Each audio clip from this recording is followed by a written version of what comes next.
بالاخره سامسونگ یه قابلیت جدید رو اضافه کرد که به واسطه اون دیگه از شر شیریت و زاپیا برای همیشه راحت شدیم و میتونیم تو چند ثانیه فایل رو بین دو تا گوشی اندروید منتقل کنیم، حتی اگه چند گیگ باشه حجمشون.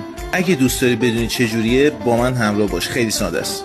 مثلا از گوشی سمت چپی یه فایلی رو انتخاب میکنیم، مثلا این ویدیو حجمش حدوداً 600 مگ هستش. برای شروع ابتدا در گوشی که مقصد یا گیرنده هستش گزینه کویک شیر رو روشن میکنیم. این منو که باز شد گزینه همه رو انتخاب میکنیم و انجام شد رو میزنیم. حالا در گوشی سمت چپ که میخوایم ویدیو رو بفرستیم روی آیکون اشتراک گذاری کلیک میکنیم و سپس کویک شیر رو انتخاب میکنیم. در اینجا کویک شیر داره دنبال گوشی گیرنده میگرده که ما قبلا روشن کردیم و به زودی پیداش میکنه. وقتی گوشی گیرنده رو پیدا کرد روی اسمش کلیک میکنیم و تمام. همونجور که ملاحظه کردید 600 مگ اطلاعات تو چند ثانیه منتقل شد.